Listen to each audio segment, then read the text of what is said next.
Of the GCI Open North American Championship. And you're kind of catching me off guard. I'm actually switching gear even as we're talking here because it's very cold. It's windy out. Lynn, I'm going to hand this to you while I put my parka on. You are not dressed properly for this party. Hey there, we're having a great time downtown. Originally, dog races in Fairbanks were an opportunity for the native mushers to come in from all over the state and strut their stuff together in town against each other, and that's kind of faded away as now we're getting our outsiders coming from Japan and Sweden and Norway and Germany and everywhere else. So 2 minutes to the start of our race. So people, watch your clocks. We are 2 minutes away from the third and final heat of the GCI Open North American Championship Sled Dog Race. The fur auction is going on with the Alaska Trappers Association. The Alaska Trappers also have volunteers running trail sweeps on snow machines.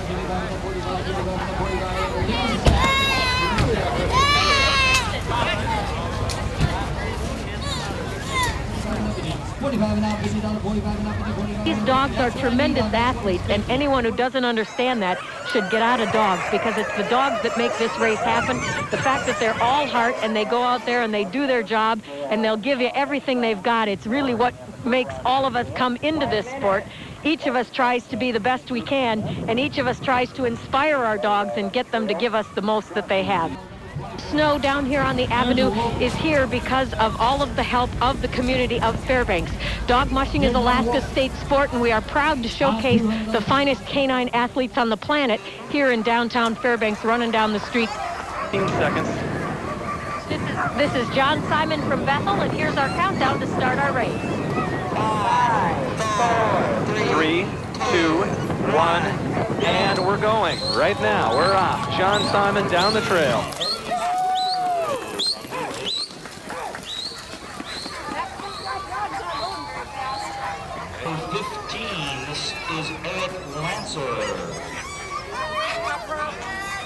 Ready, set, almost 10 meters getting across Noble Street.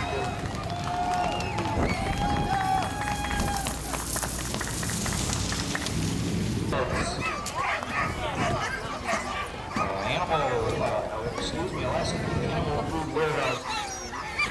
5, 4, 3, 2, 1, go!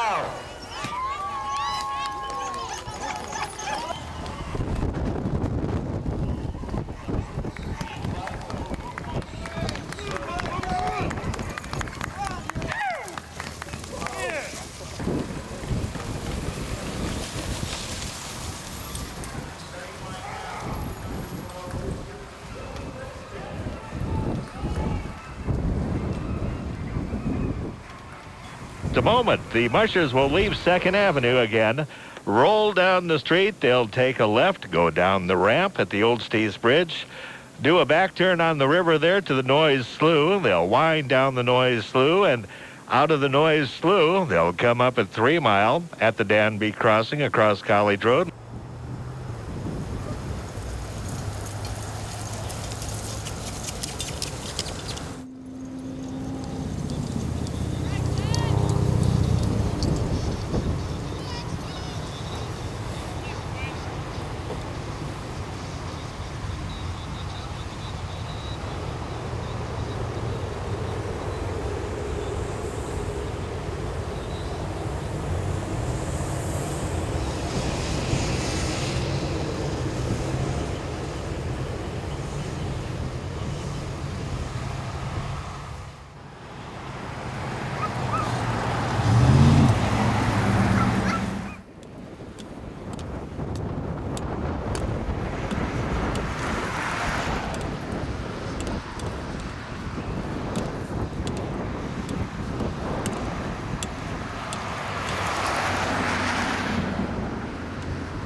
We are again here at the 3-mile crossing today on the outgoing right west of Danby Road. Sherry Pristash is the ADMA crossing official here. You wanted to mention that everybody needs to know that we've got a little bit of powder on top of ice on top of asphalt.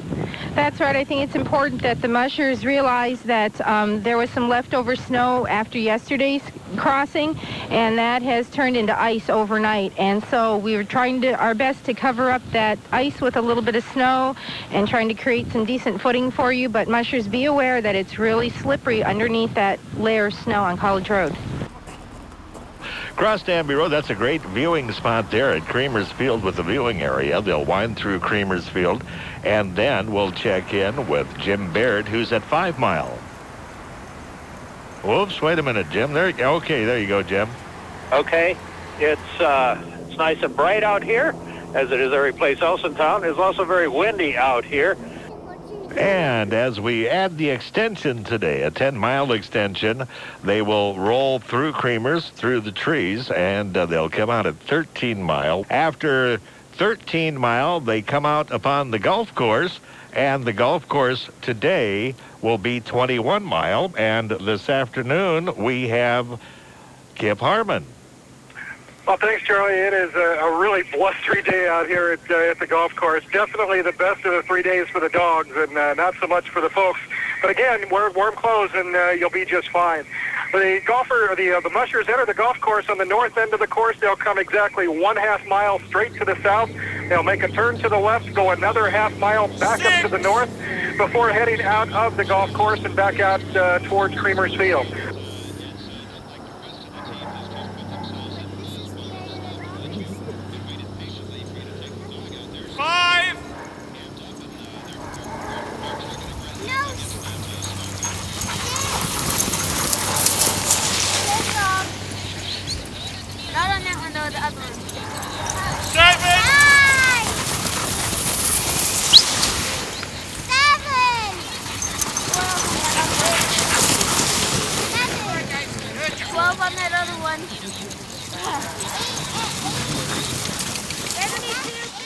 Followed pretty closely by Jason Rodenhouse. His time through 14 Mile was 43:12. Jason Rodenhouse through 14 Mile of 43:12. That's G around, Jill. G around. That's way. Good dog. Good dog.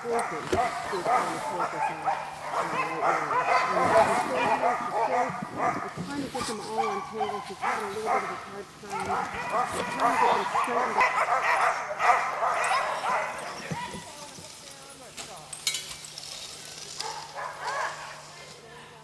Neil Johnson through with 70.06. Neil Johnson through with 70.06. Our last two teams on the field. We'll talk to you soon.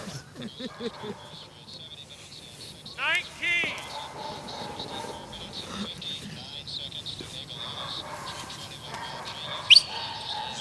Put a dog in the basket. Good boy, Willie. Yeah, yeah. Hey. 69.03. That's it.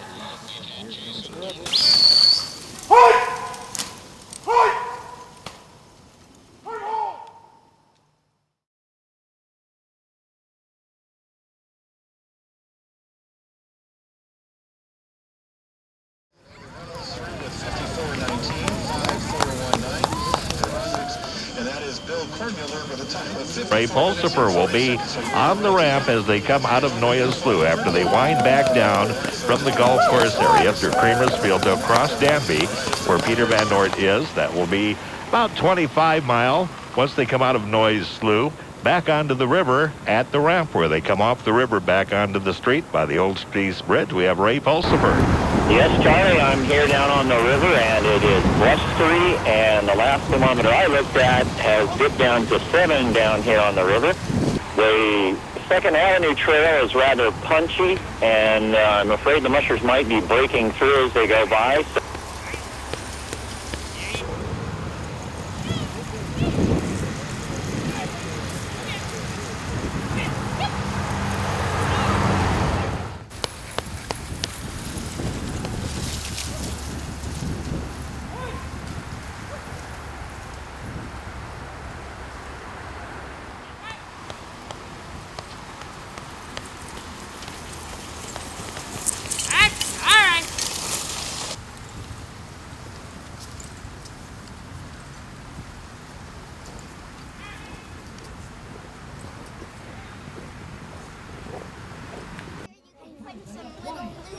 Snow over there and that'll It's supposed to be on this side of that ridge.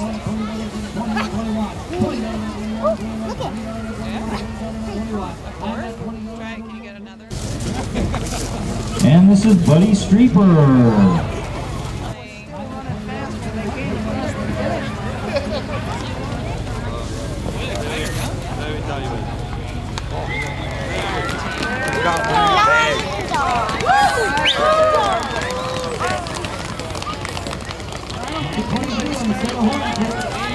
He's over.